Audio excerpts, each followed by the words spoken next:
히브리서 5장 7절.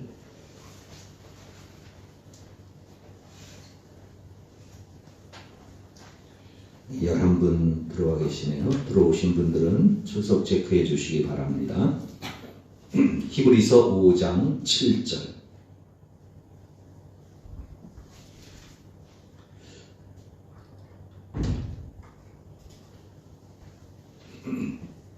제가 가진 성경으로 신약 성경 357쪽입니다. 히브리서 5장 7절. 다 같이 함께 합독합니다. 그는 육체에 계실 때에 자기를 죽음에서 능히 구원하실 이에게 심한 통곡과 눈물로 간구와 소원을 올렸고 그의 경건하심으로 말미암아 들으심을 얻었느니라. 아멘. 할렐루야. 할렐루야. 고난주간을 지나는 우리에게 십자가의 고난 속에서도 우리를 위하여 기도하신 우리 예수님의 기도가 응답됐듯이 우리에게 주님의 은혜가 함께해 주시기를 주님의 이름으로 축원합니다. 특별 새벽 기도회는 십자가에 숨어있는 보석 시리즈 오늘 세 번째 기도입니다. 십자가는 믿지 않는 사람들에게는 비웃음거리고 조롱거리고 또 저주였기 때문에 미련한 것입니다. 그래서 예수님이 십자가에 죽으시는 것이 이해가 안 되지요. 그런데 예수님을 믿는 사람들에게는 십자가가 하나님의 능력이 되는 줄로 믿습니다. 사도 바울의 고백도 마찬가지입니다. 세상 사람들에게는 십자가가 미련한 것이지만 그러나 믿는 우리에게는 하나님의 능력이 된다 고백하죠. 왜 그럴까요? 뭐가 십자가가 능력일까요? 십자가에 힘없이 죽는데 그 십자가에 죽기까지 수많은 조롱을 당하고 비웃음거리가 되고 매를 맞고 아무런 힘도 없이 저항할 능력도 없이 세상의 폭거 앞에 세상의 권력 앞에 세상의 여론 앞에 철저히 무너지는 오늘날의 교회와 같이 전혀 그럼에도 불구하고 뭔가를 보여줄 수 있는 것도 아니고 뭔가를 나타내 줄 수 있는 것도 아니고 이것이 하나님의 능력이라고 보여줄 수도 없는데 심지어 거기서 내려와 보세요. 그러면 우리가 믿겠습니다. 믿겠다고 내려오기만 하면 믿겠다고 하는데도 내려올 수도 없는데 십자가가 무슨 능력이 될까요? 거기에 구원이 일어나고 그 십자가에서 치유가 일어나고 거기서 용서받고 그 십자가를 통해서 회복이 되기 때문입니다. 그래서 십자가는 영원한 설교의 주제이기도 하고 찬양의 내용이기도 하고 믿음의 진수가 되는 것입니다. 그래서 복음서 기자들은요, 복음서를 기록할 때 예수님의 3년 동안 예수님과 동행했던 기록들을 있잖아요. 그런데 그 복음서의 내용 가운데 거의 3분의 1을 예수님의 마지막 일주일 십자가에 죽는 그 모습에 집중합니다. 아니 3년 동안의 삶의 내용을 기록하는데 3분의 1을 마지막 일주일, 아니 거의 십자가의 죽으심과 부활에 집중합니다. 왜냐? 그것이 복음이기 때문에 그렇습니다. 그 십자가가 능력이 된다는 것을 보여주신 보석 중에 하나가 바로 기도입니다. 십자가의 그 죽음, 고통, 이루 말할 수 없습니다. 그 십자가에 달리면 뼈 마디마디가 다 끊어지는, 늘어나는 거예요. 우리는 이렇게 서 있으니까 우리의 체형이 이렇게 서 있죠. 근데 자세가 오랫동안 삐뚤어지면 나도 모르는 사이에 자세가 우리 몸의 균형을 잃게 되죠. 저도 가끔 유튜브로 설교한 걸 보면 이렇게 왼쪽, 오른쪽 어깨가 오른쪽을 많이 써서 그런지 조금 이렇게 올라가 있는 게 보이더라고요. 그래서 제가 내 몸의 균형이 이렇게 무너졌구나.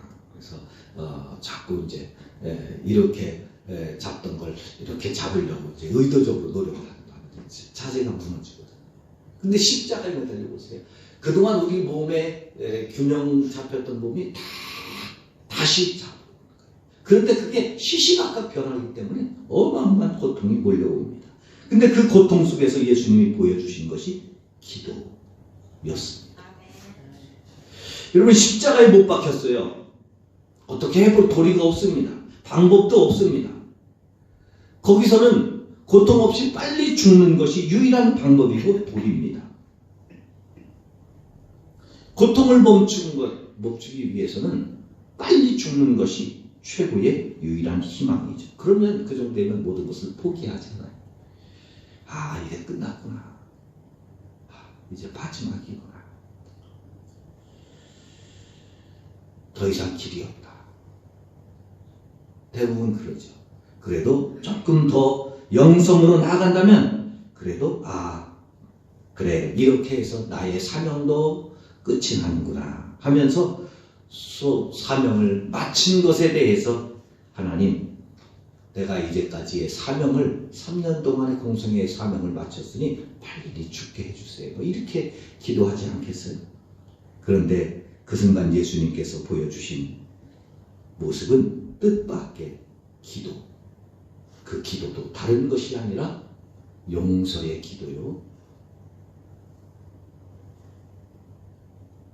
사랑의 기도였다는 것입니다. 왜 십자가 위에서 예수님 기도하는 모습을 보여주셨을까요? 왜 예수님은 거기서 기도하셨을까요? 이유는 여러 가지가 있겠지만 가장 중요한 것은 바로 이것입니다. 기도하는 사람만이 십자가를 감당할 수 있습니다. 바꿔 말하면 십자가는 기도로만 감당할 수 있는 것입니다. 우리가 예수 믿으면서 하나님께서 우리에게 주신 십자가가 있지요.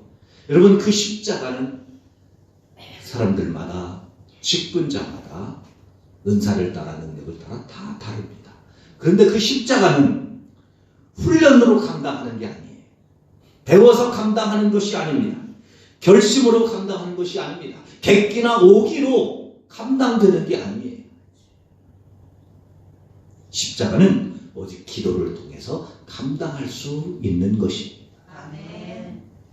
하나님 앞에 무릎 꿇는 기도를 통해서 얻은 능력으로 십자가가 감당되는 것입니다. 그래서 사명이 있는 사람, 십자가를 져야 되는 사람은 반드시 기도해야 합니다. 그래야 감당할 수 있습니다.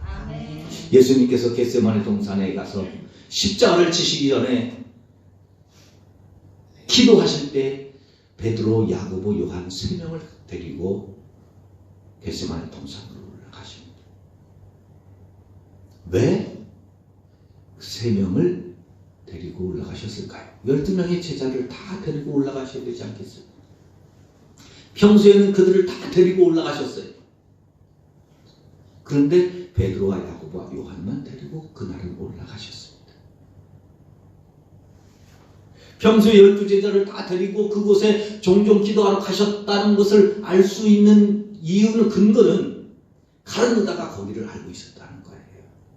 그래서 로마 군과 대제사장이 보면 이제 무리들을 이끌고 왔잖아요. 그런데 그날은 베드로와 야고보와 요한만 데리고 올라갔습니다. 왜 그럴까요? 그들에게 기도해야 될 이유가 있었기 때문에, 그들이 감당해야 될 사명이 있었기 때문에 그렇습니다. 그래서 그들에게 깨어 있어 기도하기를 요청합니다. 그런데 그들은 너무 피곤합니다. 지금까지 해온 일 때문에 너무 피곤. 하루 종일 일에 시달렸습니다. 업무에 시달렸습니다. 먹고 살아야 되는 일들에 시달렸습니다. 피곤합니다. 시간도 없었어요. 그래서 그들은 기도해야 된다는 걸 알았지만 기도하지 못했습니다. 기도하고 싶지만 너무 피곤했기 때문에, 너무 바빴기 때문에 피곤해서 잠을 잤습니다. 그런데 여러분, 그 대가가 얼마나 컸는지 아시죠? 예수님을 3번 모른다고 부인합니다. 몇 달이 지나서가 아닙니다. 며칠이 지나서가 아닙니다. 몇 년이 지나서도 아닙니다. 바로 그날 밤이었습니다. 기도하지 않은 그날 밤 베드로는 넘어졌습니다.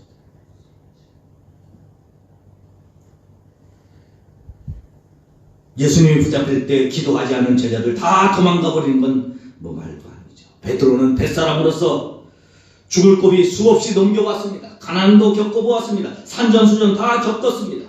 그래서 베드로는 그런 산전수전 다 겪은 마음으로 모든 사람이 다 주를 버릴지라도 나는 결코 주님을 버리지 않을 것이라고 호언장담했습니다. 예수님, 제가 죽을 고비를 수없이 넘겼는데 예수님과 죽는다 할지라도 이제는 무서울 것 없습니다.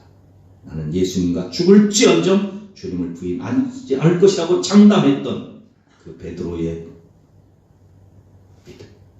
평소 베드로의 믿음을 보면, 평소 베드로의 용기를 보면 정말 그럴 것 같았어요.